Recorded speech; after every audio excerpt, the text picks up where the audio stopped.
I want to talk about a few things. Do you have a skiff in your home? Yes, I did. Okay, and who else was at your home? Were you alone? I was alone, yes. The whole night?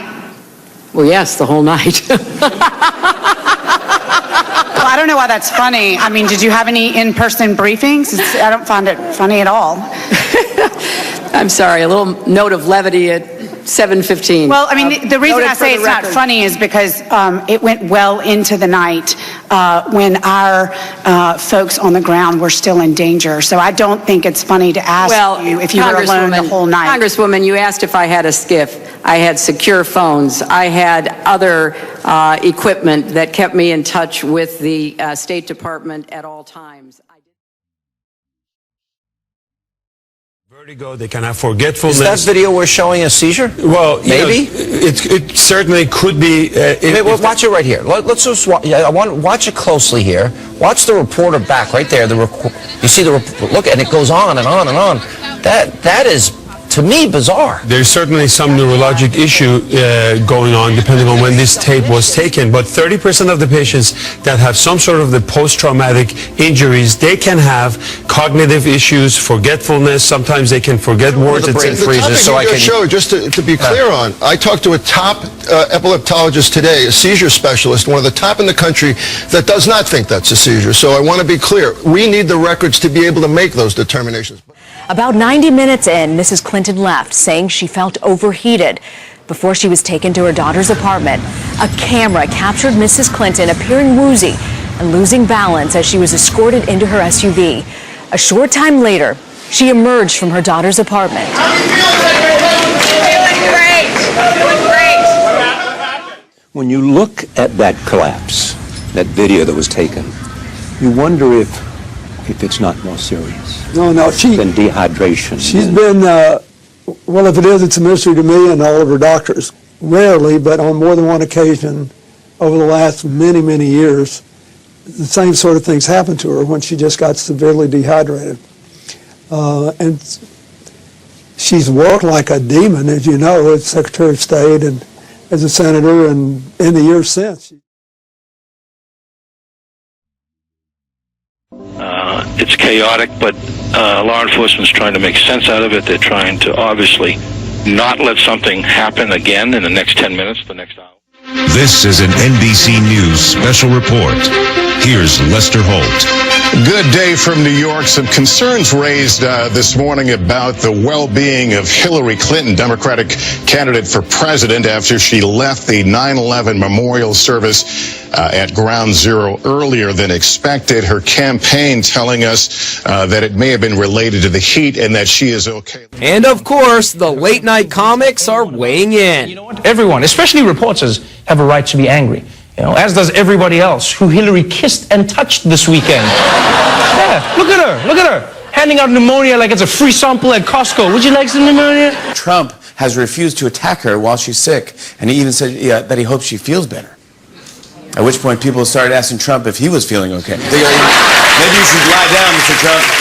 Her campaign telling us that it may have been related to the heat and that she is okay. But what I see in this video is someone who is unsteady and wobbly, but conscious on a hot and humid day in New York City like today. Elise Finch is here now with your exclusive CBS 2 forecast. And Elise, a lot of people are looking at today as a little bit of relief after yesterday. Yeah, for sure. It's relief from the heat and humidity. The temperatures were down, but so were the dew points. So we had cooler temperatures, lower humidity, and generally speaking, a nicer day to be outside. And here are the basic facts. She had 2 episodes of what's called deep venous thrombosis. Common problem, blood clots in the leg. She also has hypothyroidism. And she's being treated for hypothyroidism with something called armor thyroid, which is very unconventional and something that we used to use back in the 60s. And both he and I went, that's weird. And by the way, wow, armor thyroid sometimes has some weird side effects. Oh, well, okay. So she goes on Coumadin. That's weird because Coumadin really isn't even used anymore. Now we use Eliquis or Xarelto, things like this. Certainly the presidential candidate would get one of the newer anticoagulants.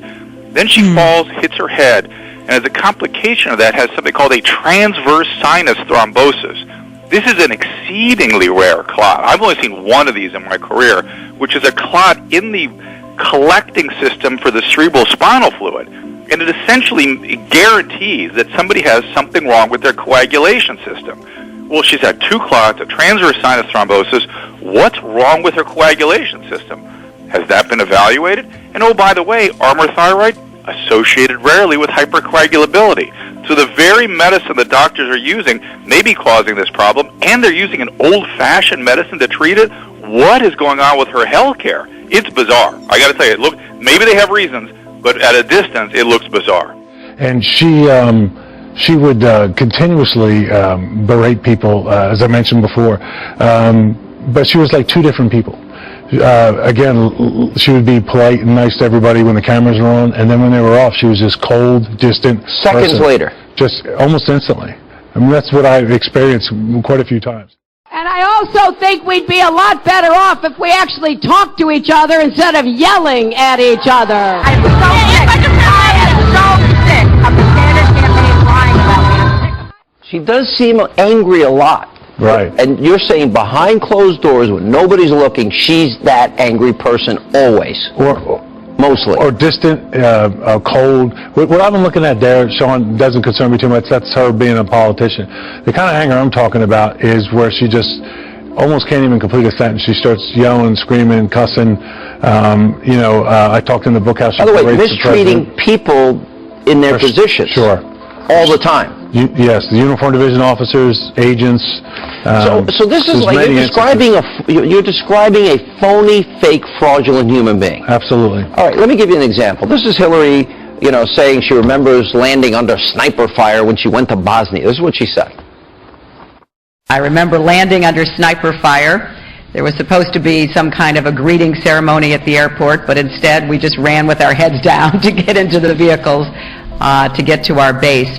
Great image making, but here's the problem. We have the real video, and this is it.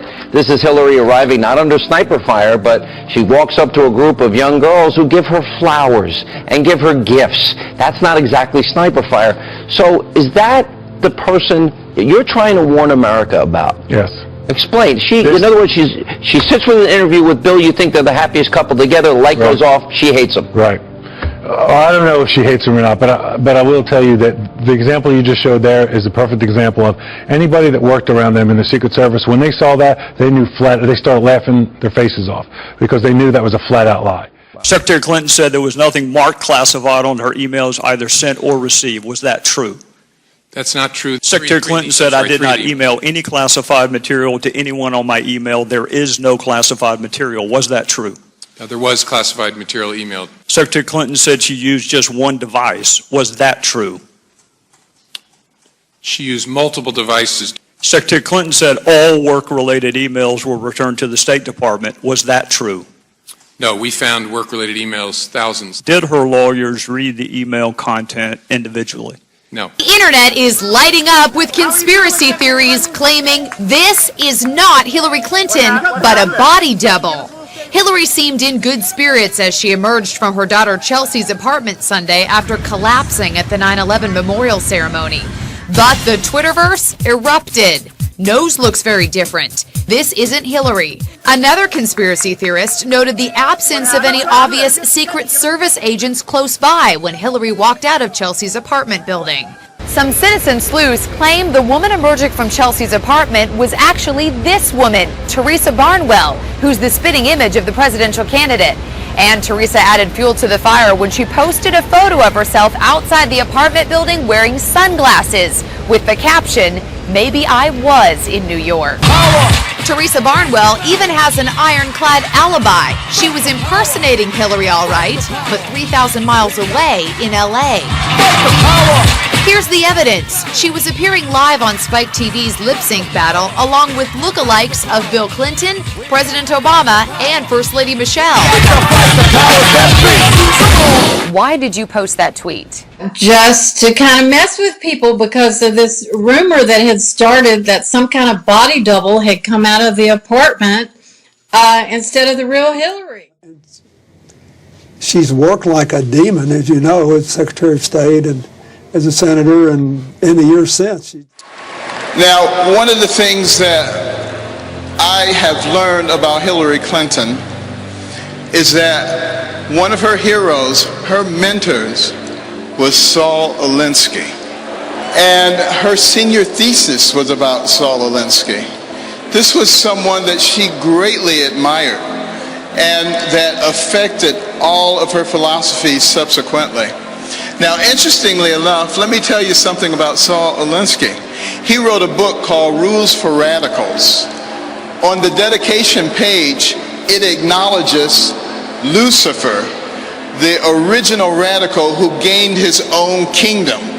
Now think about that. This is a nation where our founding document, the Declaration of Independence, talks about certain inalienable rights that come from our Creator.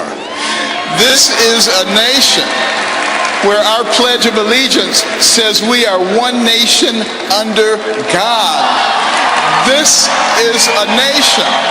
This is a nation where every coin in our pocket and every bill in our wallet says, "In God we trust."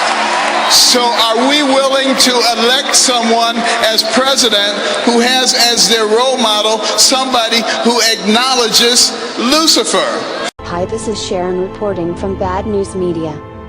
Thanks for subscribing to our channel and giving us a thumbs up. We really appreciate your support. Please feel free to leave us a comment and share this video with your friends. Thank you.